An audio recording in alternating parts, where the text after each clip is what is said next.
Hi viewers, welcome to our channel. ప్రస్తుతం మనతో పాటు సీనియర్ జర్నలిస్ట్ దాము బాలా సార్ ఉన్నారు. వారితో మాట్లాడదాం.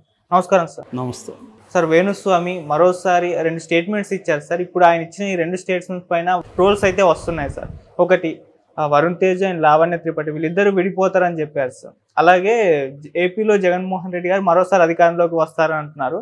సో దీని పట్ల టీడీపీ జనసేన కూటమి విపరీతంగా ఈయన్ని విమర్శించడం చూస్తున్నాం. సో మరి ఏం చెప్తారు సార్ దీని గురించి?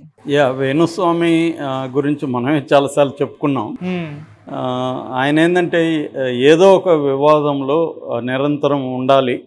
దానికి కారణం ఏంటంటే తనకి వ్యాపారాలు ఉన్నాయి, రియల్ ఎస్టేట్ ఉంది, పబ్ ఉంది.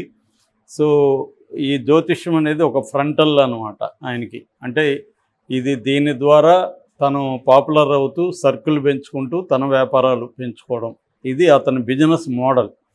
సో ఈ బిజినెస్ మోడల్లో అతనికి ఏంటంటే నిరంతరం ఏదో ఒక కాంట్రవర్సీలో ఉండాలి. కాంట్రవర్సీల కోసం అతను ఎంచుకున్న 2 రంగాలు వచ్చి, ఒకటి సినిమా రంగం, రెండోది రాజకీయ రంగం. ఈ 2 రంగాలకు సంబంధించి అతను ఏం చేస్తుంటాడంటే అప్పుడప్పుడు చీకట్లో ఇలా రాళ్ళు ఇసురుతుంటాడు. చీకట్లో రాళ్ళు ఇసిరినప్పుడు దేనికో దానికి తగులుతుంది. తగిలింది అని చెప్పి ఇంకా గోల స్టార్ట్ అవుతుంది. సో ఇది అతనికి జ్యోతిష్యం తెలియదని చాలామంది జ్యోతిష్యులు చెప్తుంటారు. వాళ్ళ దగ్గర ఇతర జాతకాలు చూపించుకుంటున్నాడు అని చెప్తుంటారు. నిజానికి జ్యోతిష్యమే ఒక ప్రిడిక్టింగ్ థింగ్ తప్ప అంతకంటే ఏం లేదు. సో ఆ ప్రిడిక్ట్ చేయడం అనేది ఎప్పుడైనా 10 విషయాల్ని ప్రిడిక్ట్ చేస్తే కొన్ని దాంట్లో 5, 6 కరెక్ట్ అయ్యే అవకాశాలు ఉన్నాయి. అంతే తప్ప నీకు అస్సలే తెలియని ప్రపంచంలో నువ్వేం ప్రెడిక్ట్ చేయలేవు. ఒక ఫిజిక్స్లోనో, ఒక మ్యాథ్స్లోనో, లేకపోతే ఒక ఆస్ట్రానమీలోనో ఇతను వెళ్ళి ప్రెడిక్ట్ చేయలేడు. ఒక ఓషనోగ్రఫీలో పోయి ఇతను ప్రెడిక్ట్ చేయలేడు. ఇతనికి తెలిసిన మానవ జీవితంలో నుంచి తనకున్న అనుభవం కావచ్చు, తను చదువుకున్న జ్ఞానం కావచ్చు, దీంట్లో నుంచి కొన్ని విషయాలను ఎవడైనా కూడా ప్రెడిక్ట్ చేయొచ్చు. సో అలాగా అతను కొన్ని ప్రెడిక్ట్ చేస్తారు. రెండోది, ఇలాంటిది వాళ్ళు ఇప్పుడు ఒక జంట పెళ్లి చేసుకోగానే వాళ్ళు విడిపోతారని చెప్పడానికి ఏ తొక్కలో జ్యోతిష్యం తెలియాల్సిన అవసరం లేదు, ఏమీ అవసరం లేదు, ఎవడైనా చెప్పచ్చు. సో ఇతను ఏం చేస్తున్నాడంటే అలాగా జంటలు విడిపోతారని చెప్తున్నాడు. అందులో కొన్ని జంటలు ఎలాగో విడిపోతారు. ఎందుకంటే నేను చాలాసార్లు చెప్పాను, సెలబ్రిటీ జంటల విడిపోవడం అనేది డైవర్స్ రేట్ అనేది చాలా ఎక్కువ ఉంది ఇండియాలో కాదు, వరల్డ్లో కూడా అది ఎక్కువ ఉంటుంది ఎప్పుడైనా. ఎందుకంటే వాళ్ళ కలిసి ఉండడానికి అనేక ఇబ్బందులు ఎక్కువ ఉంటాయి సెలబ్రిటీస్కి, మామూలు జనాలకు ఉండే దానికంటే కూడా. ఓవరాల్గా ఇండియాలో ఇప్పటికి కూడా ప్రపంచంతో పోలిస్తే డైవర్స్ రేటు 1 ఉంది, 2% కూడా లేదు. అంటే చాలా తక్కువ ఉంది. కానీ అర్బన్ మైలేలో చూసుకున్నప్పుడు అర్బన్లో ఈ రేటు కొద్దిగా ఎక్కువ ఉందన్నమాట. ముఖ్యంగా సెలబ్రిటీసు, విపరీతమైన పాపులర్ జంటల్లో ఈ రేటు 60% దాకా ఉంది. అందువల్ల పెళ్లి చేసుకున్న ప్రతి జంట, ప్రేమించుకున్న ప్రతి జంట విడిపోతారని చెప్తా ఉంటే ఏదో ఒకటి తగులుతుంది. అలాగా మన సమంత నాగ చైతన్య తగిలింది. దాంతో ఇతను అప్పుడే ముందే చెప్పాడు ఆయన అని చెప్తున్నారు. నిజానికి ఇతను జ్యోతిష్యం ఫెయిల్ అయిందంతా లెక్కలు తీస్తే అవే ఎక్కువ ఉంటాయి. ఫర్ ఎగ్జాంపుల్ కేసీఆర్ మళ్ళీ వస్తున్నాడు, ఫెయిల్ అయింది. అలాగా బోల్డ్ ఉంటాయి. అతను ఆ మధ్య వరల్డ్ కప్ గురించి కూడా గ్యారంటీ ఇండియాకి వస్తుందని రాలేదు. అలాగే చాలా ఉంటాయి. అదంతా కానీ ఎవరైనా చేయగలిగితే, ఏదైనా జ్యోతిష్యులు ప్రిడిక్ట్ చేసిన వాటిలో కొన్ని కరెక్ట్, కొన్ని తప్పు ఉంటుంది. సో అలాగా ఇతను ఇటీవల ఏం చేశాడంటే ఏ స్థాయికి వెళ్ళాడంటే ఎవరెవరు చనిపోతారో కూడా చెప్తున్నాడు. అది ఇంకా ఘోరమైన విషయం. నిజానికి ఎవరైనా ఇతని మీద కేసులు పెట్టినా లేకపోతే ఫిజికల్గా రేపు పొద్దున్న అటాక్ చేసినా కూడా ఆశ్చర్యపోనక్కర్లేదు. ఎందుకంటే కొత్తగా పెళ్లి చేసుకున్న వాళ్ళు అదేదంటారు, శుభం పలుకురా అంటే నీ భార్య మండమొస్తుంది అన్నట్టుగా.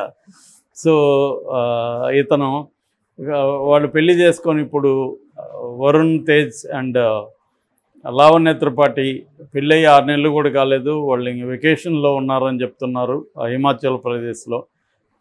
అలాంటి జంటను పట్టుకొని ఇతను విడిపోతారని చెప్పాడు. అది కూడా ఒక జాతకం బాగాలేదు, ఒక స్త్రీ వల్ల విడిపోతారు. ఎప్పుడైనా జ్యోతిష్యులను చూస్తే ఇట్లాంటివి ఒక గిమ్మిక్కులు చేస్తుంటారు. ఒక స్త్రీ వల్ల విడిపోతారనడం, లేకపోతే ఒక పెద్ద ఆయన వల్ల విడిపోతారు, ఏదో ఒకటి అలాంటివి చెప్తుంటారు అన్నమాట. ఆ ప్యాటర్న్ అది మామూలుగా. సో దీనివల్ల వాళ్ళ ఇప్పుడు అభిమానులు మెగా అభిమానులంతా తీవ్రంగా ఇతని మీద ఆగ్రహం వ్యక్తం చేస్తున్నారు. వాళ్ళు ఇంకా పెళ్లి మూడ్ నుంచి బయటికి రాకముందే వాళ్ళు విడిపోతారని చెప్తావా అని బూతులు తిడుతున్నారు. ఇంత శాడిజం ఏంట్రా నీకని చెప్తున్నారు. దాంతో నువ్వెప్పుడు చచ్చిపోతావురా అది కూడా చెప్పు అని కూడా అడుగుతున్నారు. అదొక వివాదం అయింది. రెండో వివాదం, జగన్ మళ్ళీ 135 సీట్లతో అధికారంలోకి వస్తాడు అనేది చెప్పాడు. అదే కాకుండా 2029లో కూడా మళ్ళీ జగనే వస్తాడని చెప్తున్నాడు. సో దాంతో తెలుగుదేశం వాళ్ళు, జనసేన వాళ్ళు కూడా తీవ్రమైన ఇది చేశారు. అదొక వివాదం అవుతుంది. దానికి కూడా అతను లేదు, నేను ఖచ్చితంగా చెప్తున్నాను, నేను చెప్పిన వాటిలో చాలా కరెక్ట్ అయింది. కవిత జైలుకి వెళ్తుందని చెప్పాను, కవిత జైలుకి వెళ్ళింది. దాని తర్వాత ఈయన రఘురామకృష్ణరాజు సీట్ రాదని చెప్పాను, సీట్ రాలేదు. ఆయన గెలవడని చెప్పాను సీట్ వచ్చినా కూడా, ఇలాగా చెప్తున్నాడు. సో అందువల్ల జగన్ వస్తాడని చెప్తున్నాడు.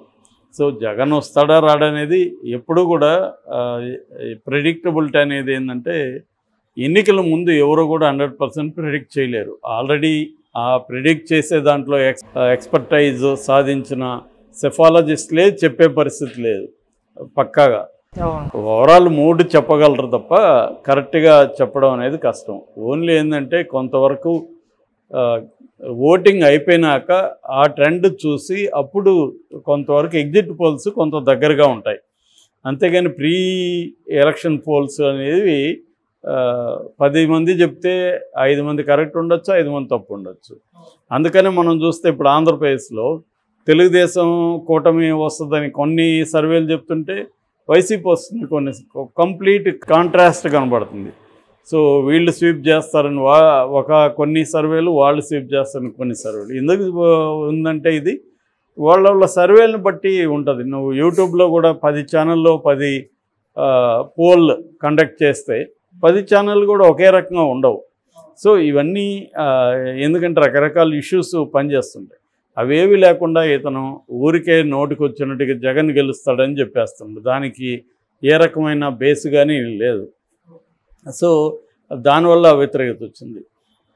అట్లాగే కవిత జైలుకి పోవడం అనేది అతను చెప్పాల్సిన అవసరం లేదు. ఎవరైనా కూడా కవిత జైలుకి పోతున్నాను, రాజకీయ నాయకులందరూ కేసీఆర్ జైలుకి పోతున్నాను కూడా ఇప్పుడు నేను చెప్తాను అనుకో, కేటీఆర్ జైలుకి పోతానని చెప్తా. పోతే నేను చెప్పింది కరెక్ట్ అంటా, పోకపోతే సైలెంట్గా ఉంటా. సో ఇలాగా ఎవరినైనా చెప్పచ్చు. చంద్రబాబు కూడా నేను చెప్పాను అంటాడు. రెండోది ఏంటంటే వీళ్ళు జనరలైజ్ చేసి చెప్తుంటారు. చంద్రబాబుకి జాతకంలో గండం ఉందని చెప్తారు. ఏది ఆరోగ్యం బాగాలేకపోతే నేనే చెప్పేస్తాను అంటారు. జైలుకి పోతే నేను చెప్పా కదా గండం ఉందని. అట్లా జనరలైజ్ చేసి చెప్తుంటారు. అది జరిగినాక ఇదే అంటారు అన్నమాట. సో ఇలాగ స్పెసిఫిక్గా ఎవరు ఏం చెప్పలేరు. ఇప్పుడు మోడీ గురించి అతను స్పెసిఫిక్గా చెప్పలేడు. అది కూడా నెగిటివ్గా చెప్తే అతనికి భయం ఉంటుంది. అంటే అది కూడా ఏంటంటే వాళ్ళు ఎవరికి నెగిటివ్గా చెప్తే మనకి డేంజర్ ఉంటుందా ఉండదా చూసుకొనే కాంట్రవర్సీ చేస్తుంటారు. సో ఇతను ఏంటంటే ఇతను కాంట్రవర్సీలని ప్రకటించడంలో విపరీతంగా ఆరితేరిపోయాడు. ఈ మధ్య నాన్ వెజ్ పెట్టడం, పూజలో మందు పెట్టడం, లిక్కర్ పెట్టడం, దీంతో కూడా అతను కాంట్రవర్సీ అయ్యాడు. అది యాక్చువల్గా తాంత్రిక్ ట్రెడిషన్లో ఎప్పటి నుంచో ఉంది. మనకి మెయిన్ స్ట్రీమ్ ట్రెడిషన్ కాకుండా శైవ దీంట్లో కూడా తాంత్రిక్ ట్రెడిషన్స్ ఉంటాయి. అలాంటి తాంత్రిక్ ట్రెడిషన్స్లో నాన్ వెజ్, సారా, లిక్కరు పెట్టడం అనేది ఏన్షియంట్ పీరియడ్ నుంచి ఉంది. వాళ్ళు ఇతనితో వెళ్తే అనవసరంగా మనం కూడా కష్టపడతామని ఎవరు ఛాలెంజ్కి రావట్లేదు. సో ఇప్పుడు కొత్తగా అతను వరుణ్ తేజ్ అండ్ లావణ్య విడిపోతారని చెప్తాం. ఖచ్చితంగా ఇది ఒక రకమైన శాడిజం కిందకే వస్తుంది. ఎందుకంటే ఒక సైకలాజికల్ ఎఫెక్ట్ వాళ్ళ మీద పడే అవకాశం ఉంది, వాళ్ళ మీద, వాళ్ళ చుట్టూ ఉన్న వాళ్ళ మీద. అది ఎప్పటికైనా డేంజర్ అది. సో కానీ అతను మానుకునేట్టుగా అయితే కనిపించట్లేదు. Okay sir, thank you so much sir.